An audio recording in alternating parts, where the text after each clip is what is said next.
Welcome back to another episode of Couch Tales with Shirls, the show where we share a story to tell a tale. We are joined by a dynamic, impactful woman, Mrs. Dannia Brandt, who briefly shared her testimony of being sexually assaulted and a survivor on the movie set Stain on a Lily, written, shot, and directed by Mr. Miles. So let's lend an ear to her bravery and courage.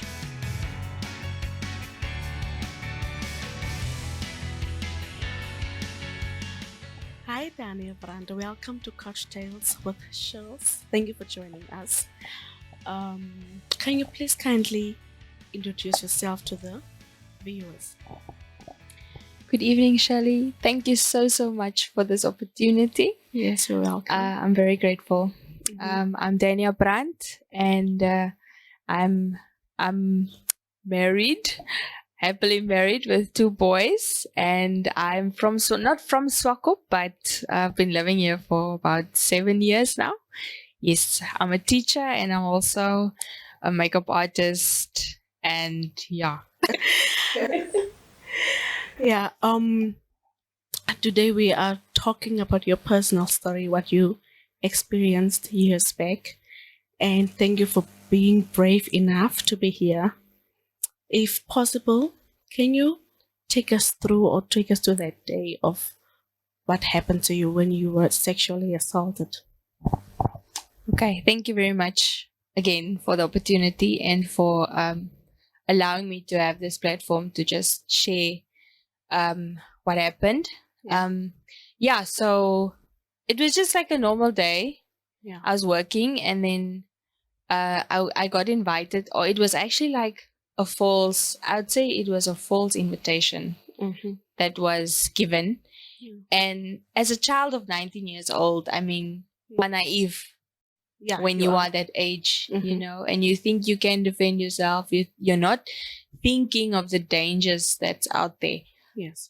And I think that this person actually took advantage of the scenario where I'm alone, my parents aren't there.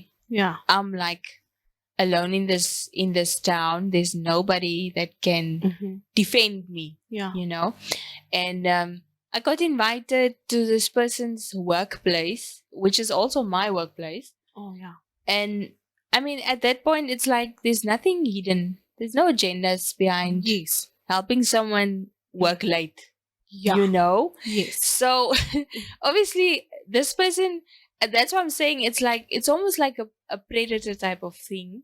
Yeah. Where this person would groom you. Yeah. Yeah, because they're like the first person that you would meet when you get to this new place, and you're like, I don't know anybody here. And they kind of make you feel comfortable. Yes, exactly. Yeah. So that they win your trust, Yes. And then I went, and then one thing just led to another. I'm not gonna go into the details or whatever. You don't have to, yeah. But after this whole thing happened, I just went home. I used to stay like on the premises where I worked. Yeah. So it was walking distance from where I was working. And when I got home, it was like it didn't sink in at that moment. But when you go through sexual assault, rape, whatever, it's a thing of I mean, you've seen it on movies. Yes. How people display it when you get home. You just want to shower, you just want to bath because you feel dirty. Yeah. And that is exactly the feeling that I had afterwards. So I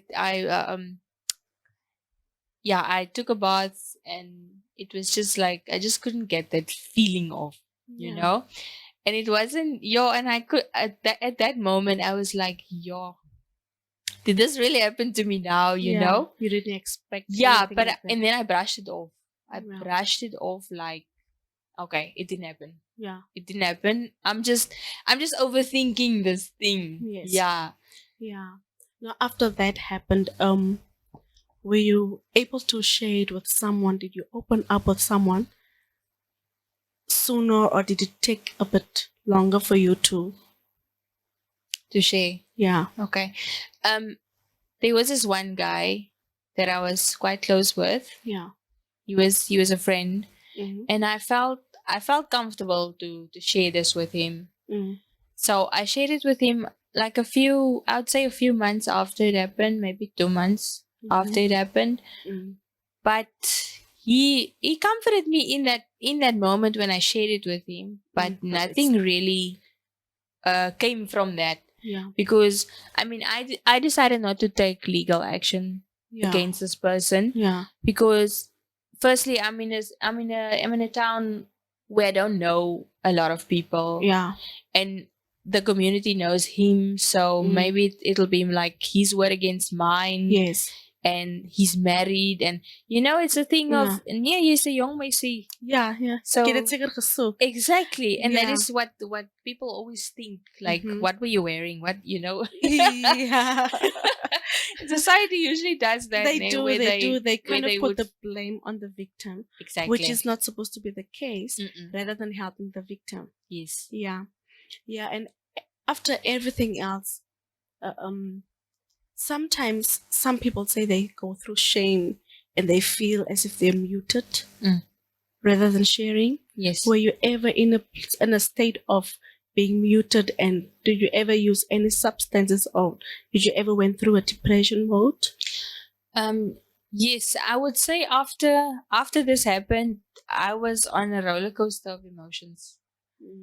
And I would say there were times when I fell into depression, and I would hurt myself, cut myself, and I'm not ashamed to share this because I'm not there anymore. Yes. I used to cut myself just to get.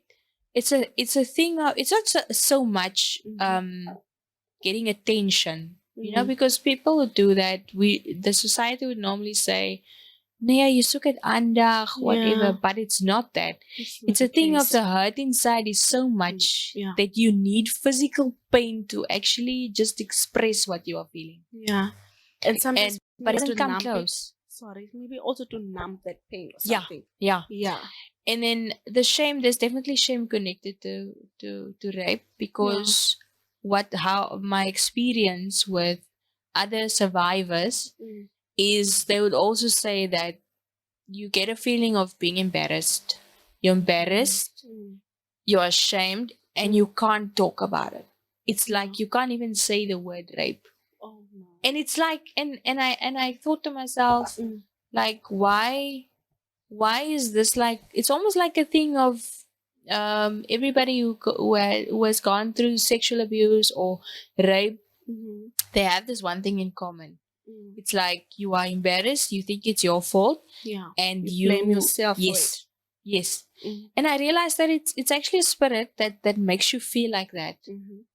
That was being transferred from this person that violated you into feeling that you are the reason why this happened. Sure. Which is a lie. It's a big lie from the enemy to make you feel that way, and to also keep quiet so that you can remain in that prison of not being free from this thing. Yeah. Yes. And when this was happening to you, when you were going through this, did you had a relationship with Christ? Or I would say you heard about him. No, I knew Christ. Okay. But I didn't like know Christ. Yeah, there's the difference. Yeah. It's like, when you grow up in the church. Yeah. Yeah. You think you know Christ. Yeah. Because your parents went to church. It's every Sunday. It's like you have to get up and we're going to church. Yes. So you grow up with that and you think you know him. But I would say at that point, I didn't know him like I know him now. Yeah. Yeah. So when this happened, I questioned him. Yeah. Where are you? I was mad. Yeah. I was mad as hell. Yeah. And by being mad, I turned to substances, like you asked previously. Drugs. I'd say drugs now, but weed in to be specific. Yes. And then also alcohol. Alcohol wasn't really my thing back then, but it's like I was forcing it because I was trying to fill this void with this. And then also a lot of friends, I'd not say friends, but people that I just surrounded myself with. Yeah. To not be alone. Because the moment I was alone, it was like this thing would then consume me. Yeah, it would trigger again. Yes. So I was like constantly around people or at places where I can just be around people and just noise, to almost like silence that thing. Yeah. But would you say that in those people that you were hanging with, were there ever really people that really made you feel loved? You could never really open up to them. You could never really say anything. You could never really be. Could you be yourself around them? Actually, no. I would say that they were just there to help plaster what was happening to me. So today, if I think back, it's like I was basically just using them. Yeah. And I'm also not ashamed or embarrassed to say that, because I was going through a lot at that point, and it was a thing of just trying to get back my control. Yes. So I used a lot of people. Yeah. In that time when I was going through that thing. So I didn't actually care about the next person's feelings. How they feel. No. No. I was selfish. I was. But I think when you say you were selfish, I don't even think that you knew what you were really doing, because I feel you didn't want to feel alone in this whole pain that you were going through. And I think a lot of people probably, when you tried to share, could never understand or could never really believe.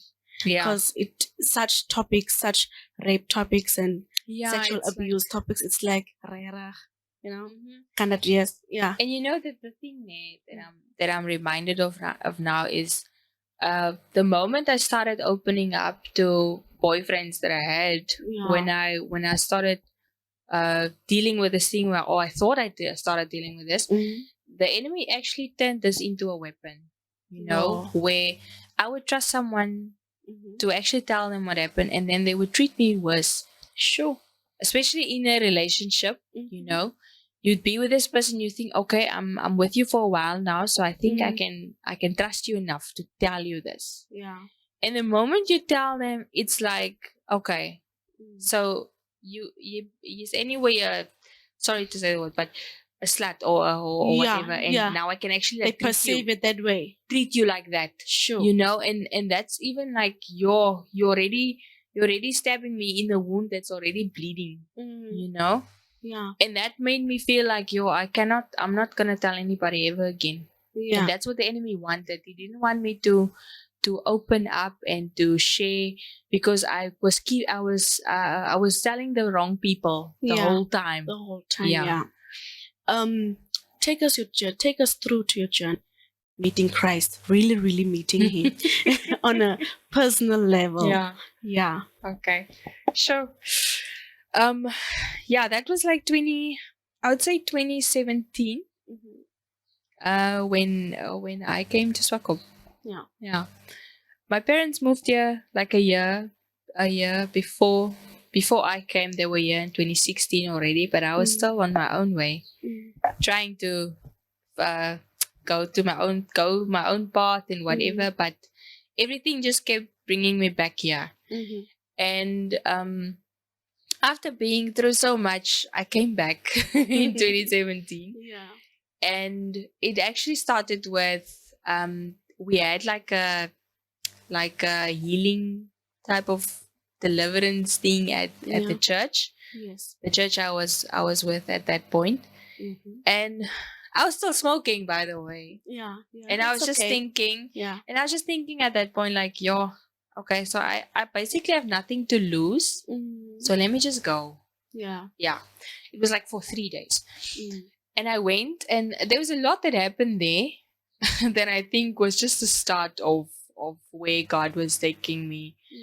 And after the 3 days, I left. I didn't smoke again. So I just decided that I'm not going to smoke anymore. And as time went by, one thing led to another, and I came in contact with my mentors. Apostle Sydney and Naomi, Yeah. and they really helped with my healing. Yes. Yes, they took me through some intensive sessions where I had to just forgive this person. You know, everything had happened to me, really releasing this person and not speaking to them, but Yeah. speaking to God about it, but Yeah. them as my witness, you know. Yes. And it was a really weird experience because we're so used to telling people our things. problems. Yeah. And they were like, no, we're not here to whatever. You are Yeah. here to speak to God. And it's like, okay. It's something new. Yes, it was Yeah. really something new. But when I left their house, I felt like a mountain was lifted off my shoulders, you know, and that's where the healing started, where I realized, I have so much to deal with at this point. And I could actually break the soul ties that was connected to this rape incident and what happened to me afterwards. Yeah. You know, and yeah, it was if I think back now, it's like yesterday. Yeah. When all of this happened. But the encounter that I had with God that evening, it was like the realest encounter that I've ever felt with God in my whole life. And I was like, is this who you are? You know? So it was like and I came to the realization that, like, I don't actually know you. I thought I knew you, but I don't. Yeah. And I could actually express to God my anger, my disappointment, my hurt, you know, and really tell him, like, I thought you were there, but you weren't there. Why weren't you there? You know? And we get taught in our growing up, you know, as children, you cannot question God. Yeah. You know? Yeah. And you cannot be angry towards God. No. You're not allowed to. But I was taught that God is God, and He's not gonna fall off His throne because you are throwing your toys out of the cot. That's a beautiful way to say it. Because I mean, at the end of the day, we are His children, and if you are mad at your father, you tell him, "I'm mad at Daddy for this and this and this, and I'm not happy about this. So why can't we have that same relationship with?" Were there any moments that triggered? Were there times when things would just happen and it triggered, or it would take you back to that day? If you look back, definitely, quite a few incidents. Yeah.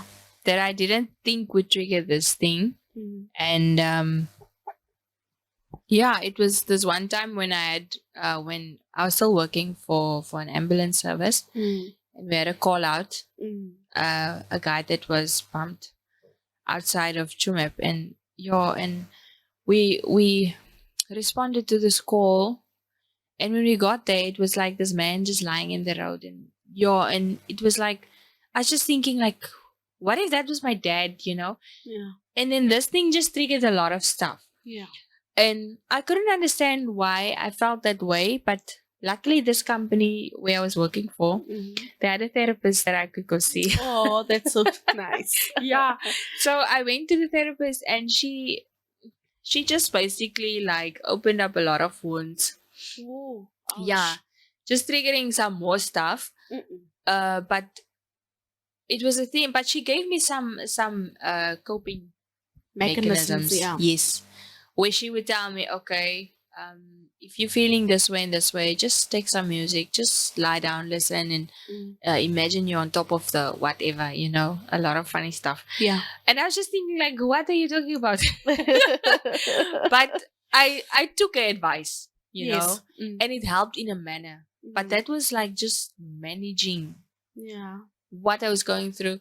I wasn't completely free of this thing. Yeah, you were not completely healed from this. Yes. So there was a lot of people that came along my way that I shared this, and they gave me some tips, but it was managing tips. Yeah. It was not taking it back to God and just saying, listen, just tell God what happened. Have you ever felt through that phase? Have you ever felt suicidal? Yes, definitely. Definitely. But I never went to the point of where I would actually want to kill myself, but the thoughts definitely crossed my mind a few times. So I would understand if someone that has gone through this would have suicidal thoughts, would be in depression. Yeah. Yes. Just for young girls and young boys out there that probably experienced this, because you said you were 19 years old. Were you brave enough to talk to your parents about it, especially your mom? Because I know we girls can tend to to our mothers. Was it? Did it take a while, or? It took quite a while. It took me quite a few months. I'm not even sure if it was a year. I think it was a year. Okay. It took me a year to tell her. And it happened so randomly because we had a huge argument that day, and when I went to my room, I was just thinking to myself like, I've changed as a person. I'm not the same person I was when I left home. Yeah. And is it because of this thing that I'm acting the way I am? Yeah. And I just realized that I need to tell my parents this. Yeah. But they were going through so much at that point. I didn't want to burden them with this. Yeah. So I kept it to myself until we were in a better place to deal with it. Yes. You know? So I told my mom, and she took it well. Yeah. She didn't take it well, but she handled it well. Yeah. I'd say.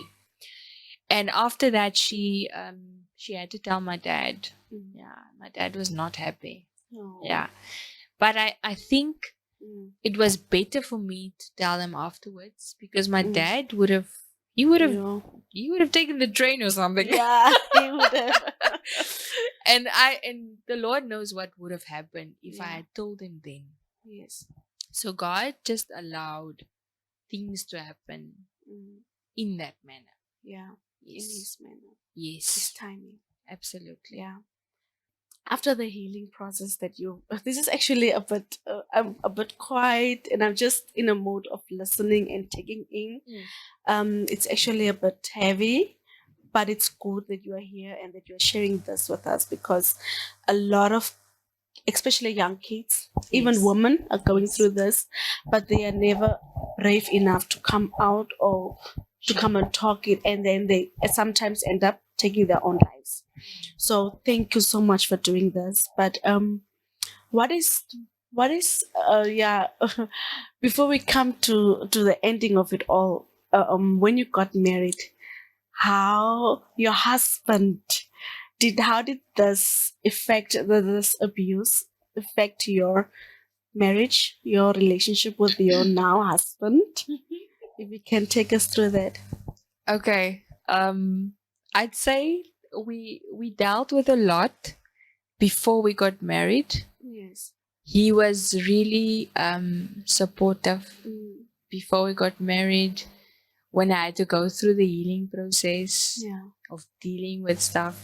There's a lot of nights where he would sit with me and we would pray about it, and I'd give off the stuff that happened to me. So he has witnessed and he's seen the hurt that I've gone through over the years. And and if you can sit through sessions with someone, a loved one, you will understand that person better. Yeah. But I must also say that there has definitely been challenges in our marriage, especially with intimacy. Yes. Women that are married would know what I'm talking about. If you've been an abuse victim or survivor, I'd say survivor. There's just certain areas where you would just feel like, I feel so violated, or I feel so whatever. But never in the 6 years that me and my husband have been married did he ever make me feel like that. Or unwanted or anything. Never. But there has been times where I felt like that, and I realized that I cannot use what happened to me as a crutch, and every time fall back on that thing if things are not liquor or whatever. So I had to change the way I was thinking. About yourself. Yes. Yeah. So my mindset was the biggest thing that I needed to set straight. Yes. And after I did that, there was like, it's almost like a stronghold in the mind. Yeah. You know, of always being the victim, always being this person that went through so much, you know, and whatnot. But God can use that thing, you know, for the benefit of others. But you need to really get healing. And I realized that it's been like, I'd say a year, now, Yeah. 2 years now, Yes. that I'm not using that as a crutch anymore. Yeah. Yeah. So it took me at least 4 years Yeah. in my marriage to realize that my husband deserves all of me. Ne? And if you've gone through that, it's like there's a part of you that's gone. It's like you're not your whole self anymore. But it's a lie of the enemy. Yeah. Because there's nothing that God would allow in your life to happen that He will not redeem again. Yeah, because He's a God that reveals to redeem. Yes. Yeah. Absolutely. Yeah, absolutely. Since God has blessed you with 2 boys, how has this experience affected your way in raising them? Okay, they challenge me on all levels. That's definitely something that I can say. Yeah. But I've realized that with everything that happened to me, that this person that did this, they're also somebody's son. Yeah. And maybe the way that they were raised wasn't the right, I wouldn't say not the right way, but there were some values and stuff that maybe weren't imparted into them. Yes. So with our boys, we are very open, very transparent. As small as they are, we let them see. If there's arguments, we will argue in front of them. If we make up and we say sorry to each other, we don't do it behind closed doors. We do it in front of them, because they saw how we were arguing. So they need to see how conflict is resolved. And then also we impart into them every week. We would set out a time to bless them individually, speak Christ into their lives, speak blessing over their lives, and just imparting who we know God has created them for. Speak that into them so that they can know who they are in Christ. Yes. And the most important thing is for me and my husband that we bless each other while they are seeing this as well. So to know how their father would treat their mother, and then this is also an example of how you would treat your wife one day. Yeah. So this is also teaching them then that there's respect and there's love, but there's also boundaries and there's also rules that needs to be abided by. Yes. Yes. So I would say this is how we are raising them up That's in beautiful. the way of the Lord. Yeah, yeah. Where I actually saw you was on the movie set of Stain on a Lily, and that was about rape. What did you learn, or how was your experience through that?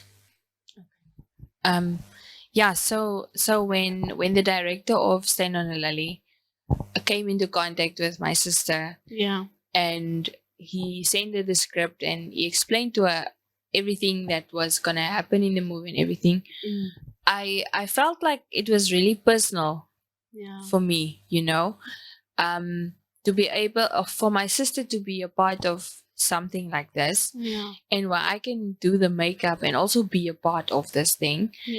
And at the end, where we were coming to the end of the movie, the shooting and everything, where I was just asked if there's anyone that I know that can share their story.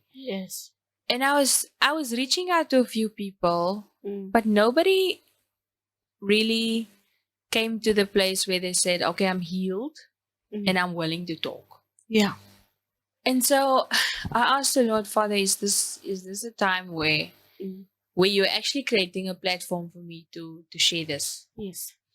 And I perceive that this is what the Lord wanted, or Yeah. why I had to be a part of this thing, Yes. to just open up and really come to the place where I can share this thing Mm. and give hope to the people out there who's sitting with this thing at home, Mm. and they're at the point where they don't know if there's any hope left, Yeah. you know. So if this was the reason why I Mm. had to be a part of Staying on a Lily, then Yeah. it was good. And it was worth it. Yes, Yeah. absolutely. It was worth it. Okay, since Stain on the Lily was really not about victimizing the men out there, right? Yes. What was your perspective about the movie? Okay. I would definitely say that it's something different, because how movies are made, it's Mm. usually from the woman's perspective. Yes. So this definitely portrayed another picture of that. It's not always Mm. the woman that's the only victim, Yeah. Yeah. but the guy that is going to commit this crime. Mhm. Where is he coming from? Yeah. Where's the hurt in his life that Yeah. is pushing him to be violent, or Mm. to take control, Yeah. by violating someone else. Yes. But it's also coming from a place of hurt. Yeah. It's also coming from a place of rejection and shame, Mm. so it's actually giving us the perspective of also I'm trying to understand Mm. that hurt can be, it's not just from a woman, but Yeah. it can happen to a man Or as well, something or a that boy as well. something that he is going through, or something he is Absolutely. suffering, or abuse. Yeah. Absolutely. Yeah, because I can recall when I watched Stain on the Lily, it was about a guy who was physically abused by his father. Mhm. Yeah, and that he was carrying so much hurt and anger within him, Yes. and that he had to take it out on someone. That's why people would say, or there's a phrasing that goes, hurt people hurt people. Yes. Yeah. I think there's so much we can talk, and there's so much we can teach out there. But there's people out there, young people especially. What is the message that you want to share with them Okay. regarding sexual abuse? Yes. Or where can they go to? What can they do to face their fears, their pain that they're going through? Okay, I'd say the first thing that I'd say is to just come out and not be silent anymore, because the the longer you stay silent, the longer the enemy can keep this thing, can keep you in bondage.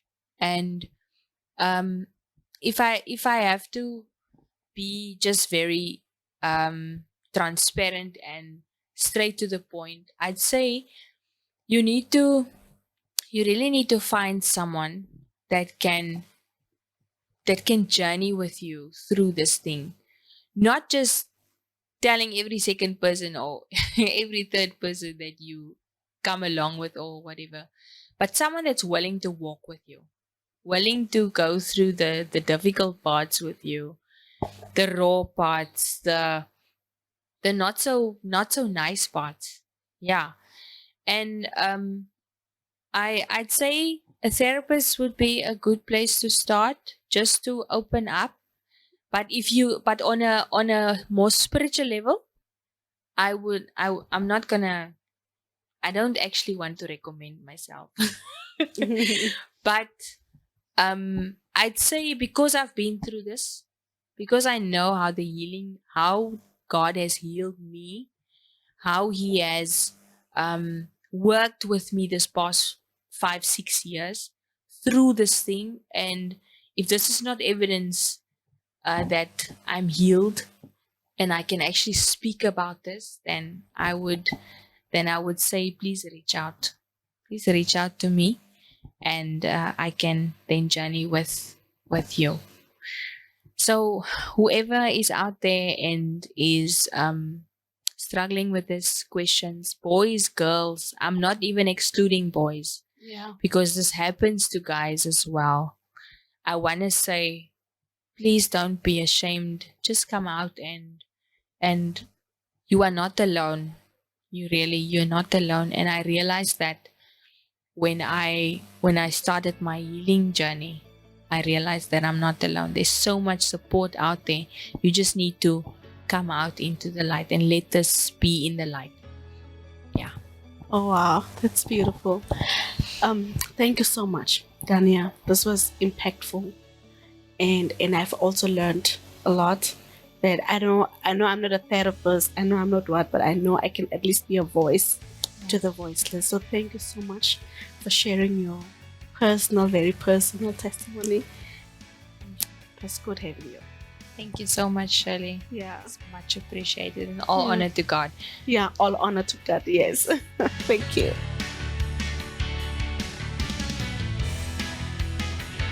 It takes so much courage and bravery to share such a very sensitive and personal journey with people. And I know and I believe that you all learned something. Thank you for viewing this, and I hope that you will subscribe and like and share this. God bless you. Stay safe.